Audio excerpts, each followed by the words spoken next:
Oke, shalom semuanya. Jumpa lagi dengan Linda. Kali ini saya sudah 2 mingguan karena kesibukan saya bikin tugas-tugas makalah, tugas paper di tempat kuliah.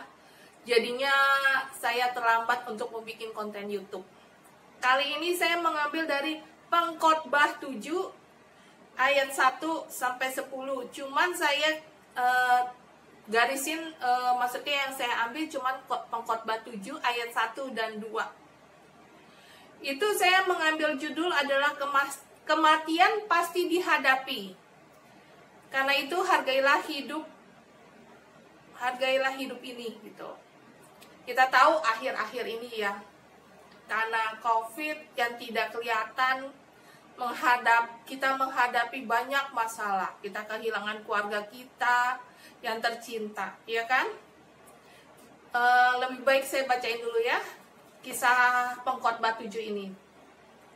Ayat pertama, nama harum lebih baik daripada minyak yang berharga, dan hari kematian lebih baik daripada kehidupan. Pergi ke rumah duka lebih baik daripada pergi ke rumah pesta. Karena rumah dukalah kesudahan setiap manusia. Hendaknya orang yang hidup memperhatikannya.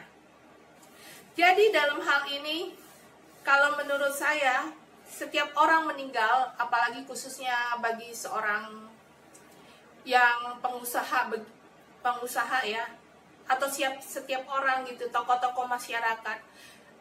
Kalau zaman dulu nih, orang menganggap nama baik itu lebih berguna daripada status sosial yang mapan gitu, status sosial yang mapan. Jadi nama baik itu benar-benar dijaga, apalagi orang zaman dulu ya kan, benar-benar menjaga gitu loh.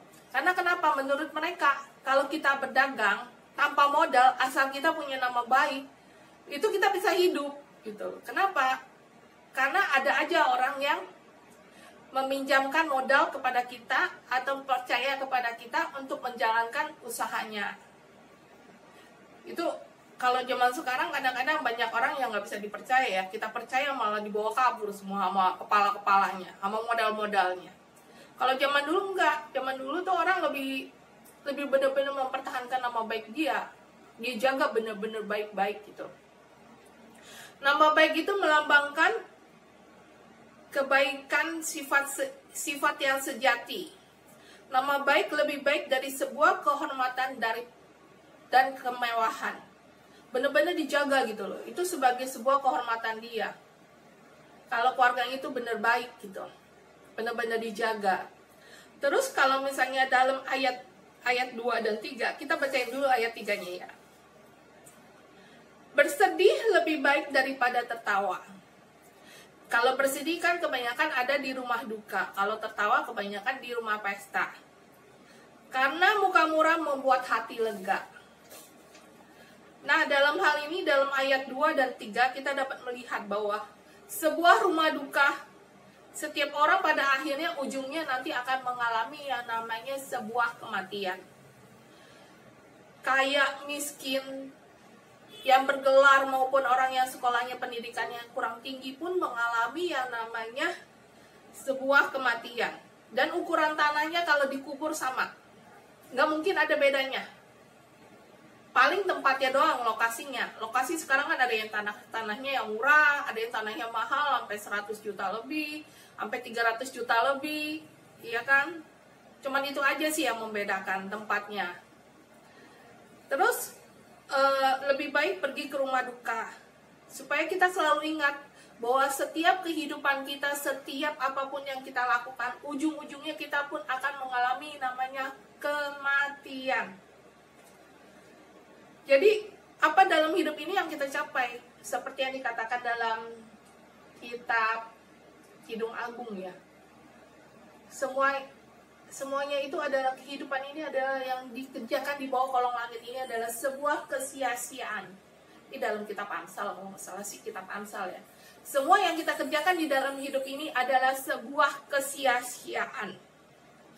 Seperti menjaring angin. Semua kebaikan kita akan dikenang beberapa waktu saja. dan akhirnya dilupakan banyak orang. Jadi nggak mungkin orang ingat-ingat kita terus gitu. Paling juga beberapa waktu setelah kematian kita dia ingat, tapi habis itu lupa, ya kan? Apalagi kalau misalnya orang tokoh masyarakat dan dia lumayan berduit gitu, ya kan, meninggal, ya dikenangi cuma beberapa waktu aja. Setelah habis itu apakah generasi penerusnya ada yang dapat meneruskan generasi perusahaan seperti yang sebelumnya, ya kan? Itu semua yang diingat cuma sebentar, lama paling juga berapa bulan, paling lama setahun 2 tahun. Dalam hidup ini kita harus ada keseimbangan, kita harus seimbang hidup ini antara hubungan kita sama Tuhan dan hubungan kita dengan orang lain, ya kan? Dengan begitu kita bisa berempati terhadap keluarga yang ditinggalkan, serta memberikan mereka penghiburan dan kekuatan dari Tuhan. Jadi kalau kita datang ke rumah duka itu ya, ada baiknya gitu. Kita dapat menghibur orang-orang yang ditinggalkan gitu, keluarga-keluarga yang ditinggalkan, yang selama ini benar-benar dia menjadi panutan bagi keluarganya, benar-benar menjadi orang yang bertanggung jawab dalam keluarganya. Jadi benar-benar orang yang hidup itu merasa sangat-sangat kehilangan ya. Dan kita datang ke sana hadir untuk menghibur mereka, untuk memberi kekuatan kepada mereka. Apa yang harus mereka lakukan? Kalau menurut saya sih begitu ya. Kita mendoakan mereka, menghibur mereka gitu. Karena kesedihan itu nggak gampang ya, nggak sekali langsung hilang. Nggak ya, dulu aja saya kehilangan orang-orang yang saya cintai aja ya, sampai sekarang kadang masih keingetan ya, masih keingetan kadang-kadang gitu. Dalam hidup ini kita merasa senang, kadang kita merasa senang, gembira, sukacita, namun kadang kita merasa sedih. Atau kalau orang sedih itu mukanya kan selalu muram ya kan. Nggak mungkin kalau lagi sedih kita tiba-tiba bisa ketawa depan orang, kita bisa cengar-cengir, enggak lah, pasti berbeda lah, ada perbedaan gitu. Karena misalnya kita kehilangan pekerjaan, kita kehilangan pasangan kita kehilangan orang yang kita cintai, pasti berbeda. Apalagi kalau misalnya orang pasangan kita itu benar-benar tipe ideal kita, pasti kehilangan banget. Apalagi kalau pasangan kita nggak pernah punya cacat di mata kita, kehilangan sekali. Teman saya ada, dia ditinggal oleh suaminya, tapi mereka nggak menikah lagi gitu. Lebih baik hidup sendiri membesarkan anak-anaknya. Kalau menurut saya dengan umur dia yang nggak terlalu tua ya, masih muda lah, masih 40-an lah, masih bisa lah gitu untuk menikah lagi. Tapi mereka memilih untuk tidak menikah lagi gitu. Lebih baik membesarkan buat anak-anaknya, berjuang buat anak-anaknya. Kadang-kadang wanita itu beda ya dengan pria pemikirannya. Kalau wanita itu kalau ditinggal pergi sama suaminya meninggal, biasanya sih mereka lebih setia ya. Jadi ya apa-apa mereka kerjain sendiri aja gitu loh, untuk membesarkan anak-anaknya. Ya puntang-panting cari duit ya sebisa-bisanya mereka gitu. Kadang-kadang keluarga juga masih ada yang membantu. Menurut saya sih begitu ya. Jadi kalau laki ditinggalin sama istrinya, nggak lama juga dapat lagi yang baru, gebetan baru, ya kan? Istrinya sakit aja dia udah mencari-cari, udah melihat lirik kiri kanan. Apalagi kalau vonis dokter udah diketuk palu, tong, wah, udah deh. Kadang-kadang ya gimana ya, bukan saya terlalu meremehkan laki, tapi emang begitu kenyataannya. Kebanyakan juga wanita yang lebih kuat, yang lebih tough gitu, lebih setia kepada pasangannya. Walaupun meninggal kayak mama saya, papa saya meninggal, nggak menikah lagi dia. Lebih baik sendiri katanya sampai tua. Tapi kalau menurut saya, menurut versi saya lihat mama saya sekarang yang sudah tua ya. Kalau menurut saya dulu ya, saya masih remaja gitu ya, saya menghalang-halangi dia untuk, emang dia nggak mau menikah lagi gitu loh. Tapi kalau saya lihat dia udah tua begini, ternyata kasihan juga ya gitu. Mestinya mama saya tuh menikah lagi gitu, lagi pas abis ditinggal papa saya, kalau ada yang mau mendingan menikah lagi. Kenapa? Kalau masa tuanya kasihan gitu loh. Kadang dia mau ngobrol sama siapa, iya kan? Kesepian, kalau menurut saya kesepian. Kadang saya punya kesibukan sendiri, iya kan? Suami saya orangnya nggak pendiam, nggak gitu bisa diajak ngobrol. Jadinya ya cuman hiburannya nonton TV doang. Kasihan sih sebenarnya, ya kan? Kalau menurut saya, kalau memang ditinggalnya masih muda, lebih baik sih menikah lagi ya. Jadi hari tuanya dia punya temen, bukan buat apa-apa, buat punya teman aja, buat temen ngobrol, buat teman curhat. Kalau menurut saya sih begitu ya, lebih baik daripada hidup sendirian gitu. Anak-anak kalau misalnya udah besar, pasti kan mereka berkeluarga, dan kalau mereka berkeluarga pasti pemikirannya beda, ya kan? Nggak terlalu memikirkan orang tuanya, dia lebih memikirkan keluarganya, anaknya. Kalau menurut saya jadinya lebih baik sih, kalau ada kesempatan untuk menikah, lebih baik menikah lagi, baik pria maupun wanita ya, gitu. Namun semuanya itu adalah proses kehidupan. Ada yang hidup, ada yang meninggal. Itu mah udah pasti, puter roda, ya kan? Ada yang hidup, ada yang meninggal. Itu udah pasti, nggak mungkin enggak. Nggak mungkin ada orang yang hidup abadi. Nggak ada di dalam dunia ini. Cuman ada di film-film, tokoh vampir. Tokoh vampir ya. Tapi nggak ada di dunia nyata. Nggak ada sih, selama ini saya tidak menemukan. Paling orang hidup bertahan sekarang berapa lama sih? Kalau 60-70 udah anugerah Tuhan banget. Paling tahan 100-120 sekarang ini. Jarang banget ada yang sampai umur sebegini lamanya gitu loh. Iya kan? Tanpa ada sakit apa-apa, sakit macam-macam gitu. Kalau menurut saya sekarang ini banyak orang yang meninggal muda. 30 kadang udah ada yang meninggal. Apalagi karena sakitnya diabetes, iya kan? Sekarang ini banyak makanan, kalau menurut saya sih terlalu banyak ininya ya. Jadi orang, dia ngendap gitu loh, nggak bisa keluar karena dia nahan. Jadi sakit yang nggak jelas menurut saya mah. Yang terpenting adalah saat kita meninggal, kemana kita akan pergi, menjadi sebuah tujuan hidup kita. Jadi nanti kita meninggal tuh maunya kemana? Jangan kita pikirin yang ada di dunia ini, hidup di dunia ini, happy-happy, senang-senang, susah cari duit, waduh, pergi ke sana, orang ke dukun. Menurut saya emang nggak ada baiknya, nggak ada bagus-bagusnya. Hidup itu sebuah proses. Jadi kita nikmatin aja proses senang, proses susah, semuanya kita nikmati aja gitu loh. Toh semua ada waktunya, ada di waktunya. Nggak begitu aja gitu loh. Semua pasti ada di waktunya. Menurut saya sih begitu ya. Terus kita lihat lagi ya. Dalam ayat selanjutnya. Ternyata bukan ayat 2 dan 3 saja. Ayat 1, 2, dan 3 saja. Sekarang kita lihat ayat 4-nya. Orang berhikmat senang berada di rumah duka. Tetapi orang bodoh senang berada di tempat-tempat bersukaria. Jadi kayak tempat pesta gitu. Mendengar hadrik orang berhikmat lebih baik daripada mendengar nyanyian orang bodoh. Karena seperti bunyi duri terbakar di bawah kuali, demikianlah tertawa orang bodoh.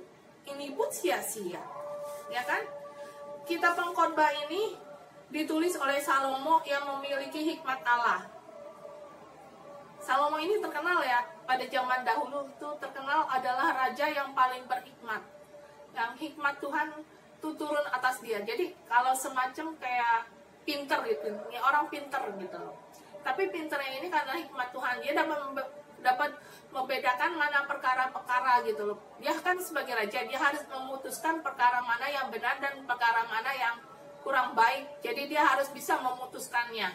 Jadi karena itu dia pernah meminta kepada Tuhan, minta permohonan doa supaya dia nggak minta berkat, dia tidak minta menjadi raja yang sangat kaya, tetapi dia minta hikmat daripada Tuhan untuk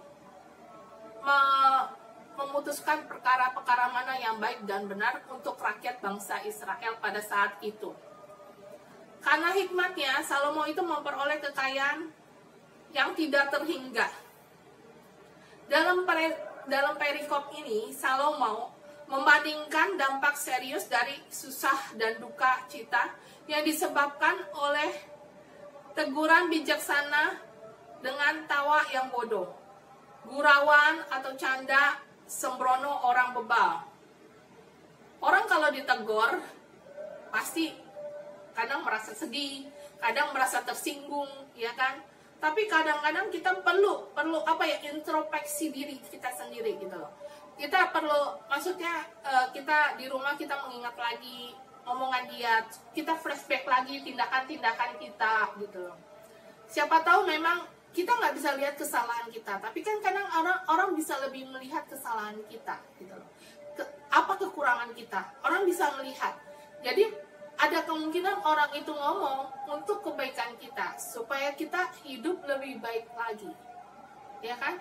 Jangan cepat tersinggung, kita tampung aja gitu loh. Nanti kita introspeksi diri, ngomongan dia benar apa enggak gitu. Kalau satu orang yang ngomong belum tentu benar, tapi kalau ada 2 orang atau 3 orang yang ngomong, itu ada kemungkinan ada kebenarannya. Tapi jangan orangnya sama gitu loh, orangnya berbeda. Kalau orang yang sama kan siapa tahu bisa kong kali kong, ya kan? Kalau menurut saya kita perlu introspeksi diri. Kalau ngomongannya kurang lebih sama, 3 orang yang berbeda tidak mengenal satu sama lain, itu kita perlu introspeksi diri, ya kan?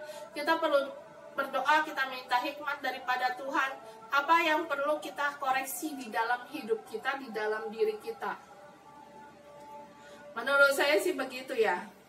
Di dalam masalah kehidupan yang ada sesungguhnya, kita perlu minta hikmat Tuhan, minta pengetahuan daripada Tuhan, iya kan? Kalau menurut saya akhir-akhir ini ya, dengan keadaan seperti ini, kita benar-benar tuh harus ikat pinggang. Jangan banyak menghambur-hamburkan uang, jangan banyak pergi-pergi ke mall, jangan ngelihat hal-hal yang nggak penting. Entah kita lihat namanya perempuan, ya kan, mau beli, lihat sesuatu yang kita demen, kita pengen beli. Kalau sekarang sih, saya kalau pergi benar-benar kalau itu perlu. Kalau nggak perlu, saya nggak mau keluar rumah. Kalau menurut saya sih begitu ya. Karena kan keadaan lagi kayak begini ya. Jadi juga perekonomian juga kan bukan tambah, belum membaik kalau menurut saya. Belum tambah membaik. Ya saya takutkan ada perusahaan-perusahaan yang tambah tumbang gitu. Toko-toko juga yang sepi, yang kontrak, yang saya takutkan kan ada yang tumbang. Karena nggak kuat gitu dengan keadaan seperti ini. Sekarang penghasilan berapa sih? Sehari bisa laris aja udah puji Tuhan. Benar saya bilang. Jujur, karena saya pernah dagang gitu loh. Kalau bisa laris aja dapat 1 atau 2 item produk bisa laku, udah puji Tuhan banget gitu loh. Sekarang ini kalau menurut saya bekerja di kantor itu lebih menghasilkan ya. Nggak ada resiko yang besar gitu loh. Paling resikonya di PHK doang. Tapi kalau buat kalau pedagang kan perlu stok barang kan, ya kan? Stok barang itu kan kita perlu beli bahan. Beli bahan itu kita perlu pakai uang nanti. Walaupun dikasih jangka waktu, udah waktunya kita perlu bayar. Udah waktunya kita perlu bayar, barang itu udah laku belum? Itu kan yang jadi masalah kan, gitu loh. Belum bayar sewa toko atau belum bayar karyawannya, belum maintenance-nya setiap bulan. Menurut saya sih lebih baik kerja ya. Untuk saat-saat ini gitu. Dan menurut saya jangan terlalu banyak ngasih utang ke orang. Keadaan maksudnya bukan ini aja ya. Keadaan alam juga lagi nggak memungkinkan gitu loh. Banyak goncangan-goncangan lah di sana sini. Kalau menurut saya mah keadaan alam nih nggak memungkinkan buat orang tuh bekerja tuh terlalu gigih gitu. Jangan terlalu berani ngasih utang ke orang. Belum tentu orang itu bayar. Walaupun mereka tidak ditimpa masalah atau bencana, bisa aja kan ikut-ikutan gitu. Apalagi dalam keadaan lagi COVID kayak begini. Lebih baik banyak rem. Dia udah bayar utang, udah selesai, jangan dikasih utang lagi. Itu udah puji Tuhan kalau dia bisa bayar utang. Jangan dikasih utang lagi, nanti dia utang bertambah banyak, akhirnya dia kabur. Kalau menurut saya sih begitu ya. Karena yang saya lihat juga, apa sih ya, bumi ini ya, pergeseran tanahnya tuh terlalu ini. Akibat, kan kemarin ini kan habis bencana alam kan di Palu, itu kan pergeseran tanahnya cukup lumayan kan. Belum di bawah bumi ini kan banyak lahar-lahar panas. Menurut saya sih ada gempa, bencana-bencana alam yang setiap tahun tuh pasti ada di Indonesia. Dan menurut saya lebih baik kita spare uang sendiri. Jangan terlalu berani spekulasi dengan keadaan seperti ini, spekulasi gitu loh. Nambah barang dagangan, tambah modal, nambah boleh tapi jangan banyak-banyak kalau menurut saya. Tambah aja sedikit gitu loh. Asal ada model baru, tapi kalau untuk banyak-banyak menurut saya sih belum perlu ya sekarang ini ya. Dengan keadaan seperti ini gitu loh. Dan jangan berani mengutangin orang gitu loh. Karena belum tentu dia bayar kok. Kemarin aja saya dagang, berapa kemakan orang? Orang nggak bayar sama saya. Berapa orang yang nggak bayar sama saya, ternyata uangnya itu diamburin sama cewek. Berapa banyak? Banyak saya kena orang. Kena yang sedikit sampai kena yang berapa juta ada. Udah gitu nggak tau malu, datang lagi minta utang lagi. Yang lama aja dia nggak bisa bayar, terus dia mau utang lagi atas nama istrinya. Saya bilang nggak bisa. Kamu bayar dulu yang lama, baru saya bisa kasih. Kalau kamu nggak bayar yang lama, mana bisa dikasih lagi yang baru? Tanggung jawabnya aja nggak ada. Misalnya dia ngutang 2 juta, terus dia nggak mampu bayar, dia minta keringanan dikasih utang lagi, nanti dia bayar yang lama, dia itu yang baru. Mana bisa begitu? Kalau dia nambah lagi utangnya, berarti utangnya bertambah dong, bukan berkurang. Kalau bertambah, apa dia ada kemampuan untuk bayar? Sedangkan yang kecil aja dia nggak mampu bayar. Apalagi yang lebih besar. Menurut saya sih begitu ya. Jadi jangan terlalu spekulasi sebagai pedagang gitu loh. Kita juga harus minta-minta, banyak berdoa lah, minta hikmat daripada Tuhan gitu. Dulu saya dagang karena udah berapa kali kemakan sama orang. Saya lebih banyak mengandalkan doa gitu. Orang minta utang sama saya, belum tentu saya mau ngasih. Walaupun orang itu udah berapa kali belanja sama saya. Gitu. Kadang saya liatin gitu loh, raut muka dia, mimik dia, semua kelakuan dia. Saya perhatiin aja, saya ajakin ngobrol gitu. Saya ajakin ngobrol, nanti ketahuan. Kurang lebihnya saya bisa ngasih apa enggak. Kebanyakan enggak. Kebanyakan saya nggak ngasih. Kebanyakan orang nggak jujur dalam berdagang. Menurut saya mah begitu. Terus kita lihat ya, kalau kita dalam masalah itu jangan cepat-cepat kita putus asa. Jangan. Lebih baik kita banyak berlutut mengandalkan Tuhan gitu dalam hidup kita tuh. Apalagi dengan kondisi keadaan kayak gini ya. Kita harus banyak benar-benar mengandalkan Tuhan. Minta sama Tuhan tuh hikmat, minta sama Tuhan tuh kreativitas yang baru. Menurut saya sih begitu. Menurut saya sekarang kita berdoa ya. Banyak orang yang bersedih, banyak orang, banyak sekali orang merasa kesulitan. Oke, dalam hidup ini menurut saya lebih baik kita banyak mengandalkan Tuhan. Jangan melihat terhadap masalah kita, terhadap semua situasi pergumulan hidup kita. Jangan. Lebih baik kita berserah sama Tuhan. Orang kaya, orang miskin sekarang, uang itu bukan segalanya. Kenapa? Orang kaya mau pergi ke luar negeri sama aja.